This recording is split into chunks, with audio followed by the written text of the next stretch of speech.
A number of banks in Hong Kong raised their lending interest rates after the Fed in the U.S. increased its key interest rate. 3 more doctors arrested on suspicion of issuing vaccination medical exemption certificates improperly.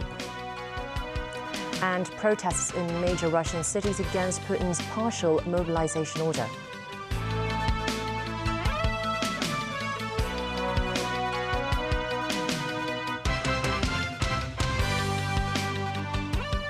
Good evening and welcome. The U.S. Federal Reserve raised its benchmark interest rate by 75 basis points for the 3rd time in a row, sending jitters to markets and the public, especially those who have to pay mortgage loans. HSBC and Standard Chartered are among the banks that have announced an increase in their lending interest rates. Financial Secretary Paul Chan said the rate hike will likely slow down Hong Kong's exports.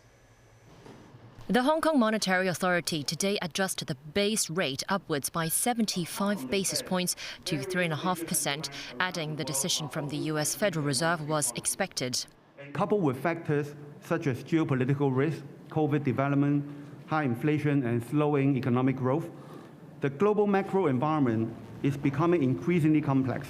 Notwithstanding this highly volatile external environment, Hong Kong's monetary and financial markets continue to remain stable. Financial Secretary Paul Chan noted the U.S. interest rate hike is at the fastest pace in 30 years. But he reassured the public that he doesn't see a sharp increase in risk in the city's real estate market, nor a need to adjust property control measures. Still, he said it's very likely for the city to record a negative GDP growth this year. So external demand would suffer because of the high interest rate environment. Consequently, our export will suffer. In fact, the 2nd quarter export of Hong Kong has dropped by more than 8%. Following the rate hike in America, HSBC announced it has raised its best lending rate by 12.5 basis points to 5.125%, the first time since 2018. Standard Chartered and Bank of China followed suit. Taking a $5 million property with a 30-year repayment period, for example, and assuming the mortgage rate was capped at the best lending rate minus 2.25%, before the rate hike, the monthly payment would be $20,412. But with the prime rate rising to 5.125%, owners will have to pay a few $100s more a month. A mortgage referral advisor reminded potential home buyers that stress test requirements for income will be raised and buyers are urged to be extra cautious. Asian stock markets tumbled today. The Hang Seng Index shed 1.6% to close at 18,147 points, the lowest since December 2011. This after the Federal Reserve, the Central Bank of the United States, delivered another big interest rate increase and signaled more hikes ahead to cool galloping inflation. The Fed yesterday raised its key interest rate by a substantial 0.75 point for a 3rd straight time. The Fed's move boosted its benchmark short-term rate to a range of 3 to 3.25%, the highest level since early 2008. The rate affects many consumer and business loans. Officials also forecast that they will further raise their benchmark rate to roughly 4.4% by year's end. That is a full point higher than they had envisioned as recently as June. And they expect to raise the rate again next year to about 4.6%. That would be the highest level since 2007. By raising borrowing rates, the Fed makes it costlier to take out a mortgage or an auto or business loan. Consumers and business then presumably borrow and spend less, cooling the economy and slowing inflation. The Fed's monetary policy actions are guided by our mandate to promote maximum employment and stable prices for the American people. My colleagues and I are acutely aware that high inflation imposes significant hardship as it erodes purchasing power, especially for those least able to meet the higher costs of essentials like food, housing, and transportation.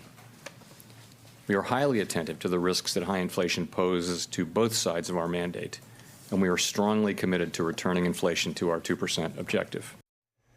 The city reported 5,990 new COVID cases, a slight increase from the past 2 days.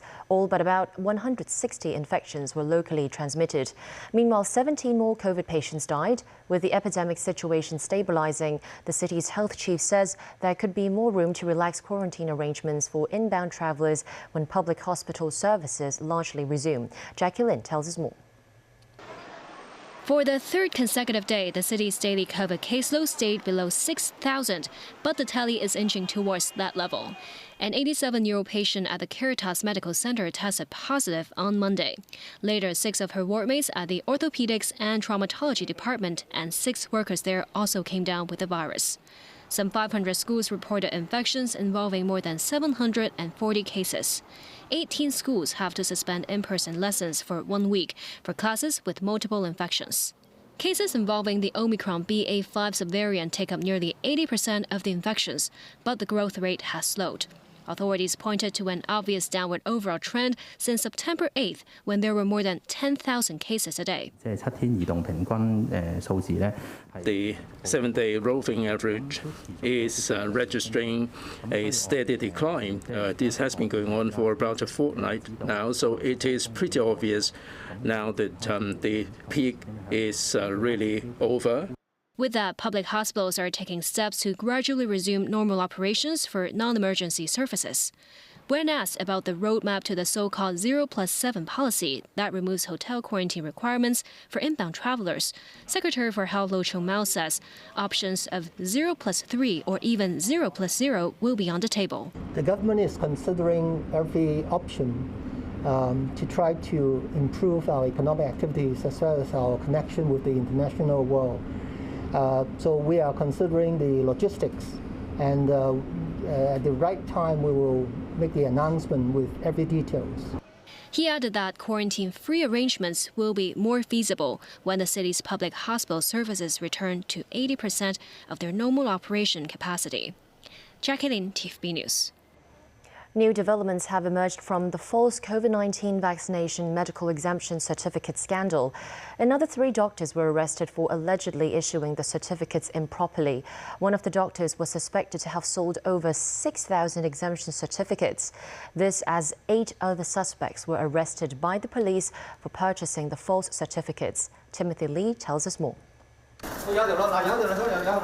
At a time when the government is advocating for more vaccinations to protect the population, more doctors are suspected of having helped individuals avoid the jab illegally. This morning, police arrived at Chaiwan's Hinghua Plaza and arrested a doctor with the surname Wang. He was handcuffed before being brought into a police vehicle. Sources say that he was suspected to have issued over 6,600 COVID vaccination exemption certificates, with each certificate costing $3,000. Police officers continued searching for evidence at the private clinic. Investigators also found that crowds have lined up for the illegal service since March. Hundreds wishing to purchase the exemption papers were reportedly set up tents on the bridge leading to the clinic overnight. 2 other doctors suspected to have been involved with issuing their certificates were arrested by authorities this morning, with their clinics located at Yunlong's Yunmei building and a mall in Tinshuiwai's Tinyuda estate, respectively. Earlier this month, police arrested 2 other doctors in Yunlong and Yaomate on suspicion of selling exemption certificates improperly at prices ranging from $500 to $5,000 each. On Tuesday, 8 patients who purchased their certificates at the clinics were arrested on the scene. Health officials, including Secretary for Health Lo Chung-Mao, have condemned the suspected issuing of these improper COVID certificates as a violation of professional conduct. I must emphasize that as a medical professional, I am deeply disappointed by the action of such because we are entrusted by the public, and we have the duty to protect our public from public health risks and threats. Many of the city's establishments and workplaces now require proof of vaccination before entry under the Vaccine Pass scheme using the QR code for people who are suited to take the jab. Many health experts said that only a minority of the population is deemed medically unfit for the COVID jab. Authorities also reminded that the offense of using a copy of a false instrument could lead to a maximum sentence of 14 years imprisonment. Timothy Lee, TVB News. Overseas, Russian President Vladimir Putin ordered Russia's first mobilization since World War II on Wednesday. The partial mobilization order prompted a stark rebuke from Ukrainian President Volodymyr Zelensky, as well as sparking protests in cities across Russia. Meanwhile, Russia and Ukraine carried out an unexpected prisoner swap on Wednesday, which is believed to be the largest such exchange since Moscow launched its invasion of Ukraine. Daniel Rell tells us more. The mobilization is being officially described as a partial one that will steadily draw in 300,000 reservists from across Russia over a period of months. This instead of a full call-up that would rely on what Russia's defense minister has described as a vast reserve force of 25 million people. Men and women aged from 18 to 60 years old can theoretically be called up as reservists according to Russian legislation, depending on their rank. The move comes with Western analysts claiming Russia is suffering serious manpower shortages on the battlefield in Ukraine. Shortly after President Vladimir Putin announced the mobilization, flights out of Russia rapidly filled up. More than 1,000 people were arrested at rare anti-war demonstrations across the country, including in the Russian capital Moscow and St. Petersburg. Meanwhile, during a pre-recorded video address at the United Nations General Assembly, Ukrainian President Volodymyr Zelensky said the mobilization and upcoming referendums on joining Russia set to be held in 4 Russian-occupied areas of Ukraine demonstrate that the Kremlin has no intention of negotiating peace with Kyiv. They talk about the talks but announce military mobilization. They talk about the talks but announce pseudo-referendums in the occupied territories of Ukraine. What is true then? The military mobilization in Russia is true. Sham referendums are also true. Russia wants war, it's true, but Russia will not be able to stop the course of history. Mankind and the international law are stronger than one terrorist state. Russia will be forced to end this war. Zelensky also demanded a special United Nations tribunal impose just punishment on Russia for its invasion of Ukraine.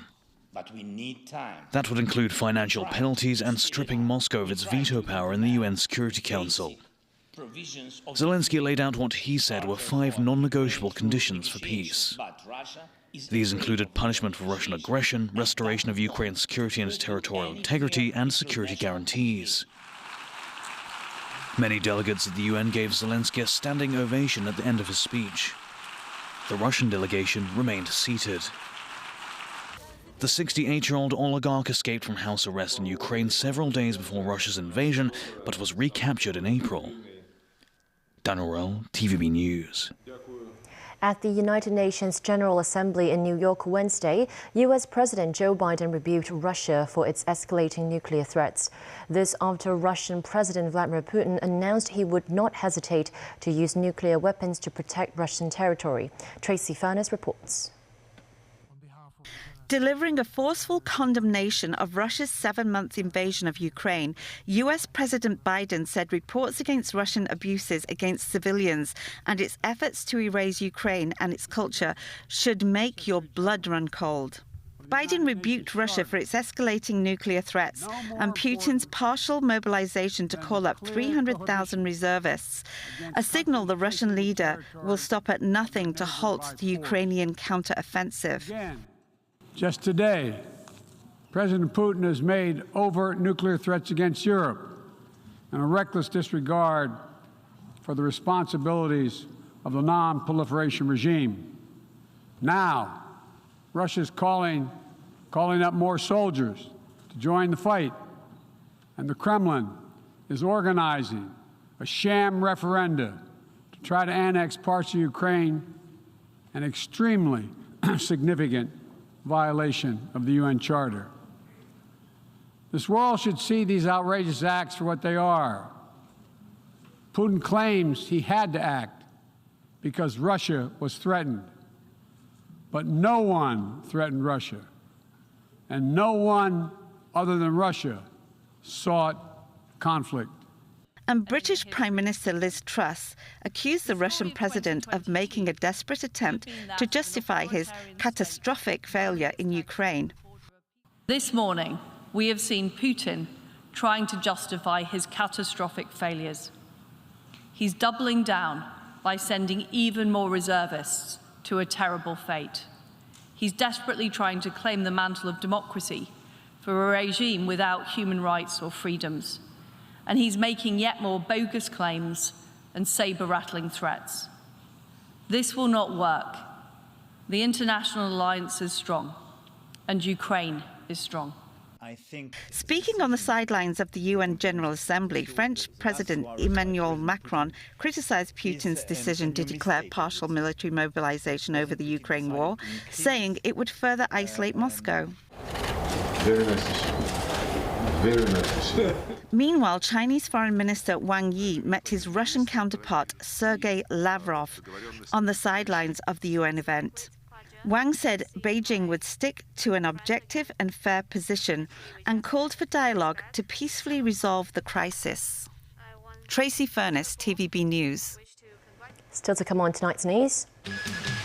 Donald Trump and his family business sued by New York's Attorney General over allegations of overvaluing his assets.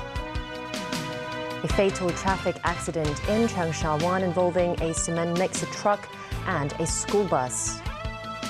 And a director of the Crostini cake shop chain arrested for alleged trade descriptions ordinance violations.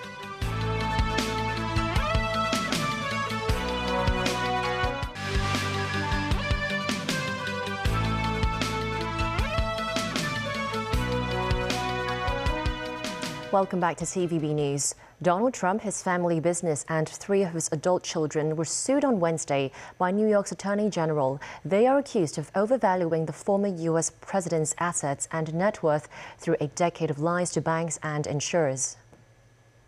Attorney General Letitia James filed her civil lawsuit in a New York State court in Manhattan. She accused the Trump Organization of numerous acts of fraud and misrepresentation in preparing financial statements from 2011 to 2021. She also said Trump inflated his wealth by billions of dollars to help his company obtain favorable financial terms on transactions. That included lower interest rates and cheaper insurance coverage. The 214-page complaint also names Trump's adult children, Donald Trump Jr., Eric Trump, and Ivanka Trump as defendants, as well as longtime company executives, including former Chief Financial Officer Alan Weisselberg. Weisselberg has pleaded guilty and is expected to testify against the company. The company has pleaded not guilty. Claiming you have money that you do not have does not amount to the art of the deal. It's the art of the steal.